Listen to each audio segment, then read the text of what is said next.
શહેરના જામનગર દ્વારકા હાઈવે પર અંધાશ્રમ પાસે રેલવે ફાટક પર ઓવરબ્રિજનું કામ શરૂ થતા રાહદારીઓ પરેશાન। હાલમાં જામનગર દ્વારકા હાઈવે પર અંધાશ્રમ આવાસ કોલોની પાસે આવેલ રેલવે ફાટક પર ઓવરબ્રિજ બનાવવા માટે કામગીરી શરૂ કરવામાં આવી છે, જેના ભાગરૂપે ફાટકની આજુબાજુમાં મસ્ત મોટા ખાડાઓ કરવામાં આવ્યા છે, પણ તંત્ર દ્વારા સાવચેતીના કોઈ પણ પગલાઓ લેવામાં આવ્યા જ નથી, જેથી સ્થાનિકોને ખૂબ જ હાલાકીનો સામનો કરવો પડે છે।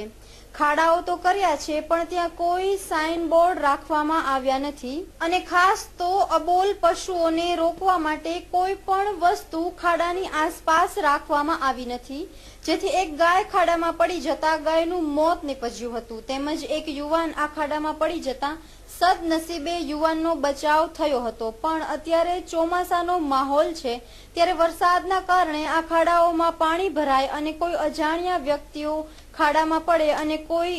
અનિચ્છનીય બનાવ બને તો જવાબદારી કોની તેવી સ્થાનિકોમાં ચિંતા વ્યાપી છે। બાકી સવારથી ખેલો તો ને હોન્ડા ટાઈટ કીધી ને તમારે જોવાની જરૂર હતી ખરેખર। હજી જો આખામાંથી નીકળી ગાડી જો હમણાં નીકળી તમે જોઈ લ્યો ખાલી એ તમારે ફોન ખાડે નહીં ઓલા ખાડે નહીં ત્યાંથી નીકળે એ જો અહીંયા ખાડા ખોદવામાં આવ્યા છે, તેમાં કોઈ જાતનું પણ સાવચેતી રાખવામાં નથી આવેલી, બેરિકેશન કર્યું નથી, કોઈ પણ જાતનું કાંઈ વચ્ચે સાઇનિંગના બોર્ડ નથી માયકા, અવારનવાર લોકો પડી જાય છે, તેમાં ગાયો પડી જાય છે, રોડ પર જાય આવવા જતા રાહદારીઓને મુશ્કેલી પડે છે, નાના છોકરાઓને સ્કૂલમાં જવા ટાણે એને તકલીફ થાય છે, ક્યાંથી જવું ક્યાંથી ના જવું કાંઈ પણ કોઈ જાતનું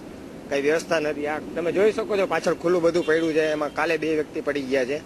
આગળ બાજુમાં એક ઢોર પડી ગયું હતું, એક ગાય પડી ગઈ હતી, કોઈ જાતની સાવચેતીના પગલાં રાખવામાં નથી લાવ્યા। એમને રેલવે તંત્ર દ્વારા જે આ બધું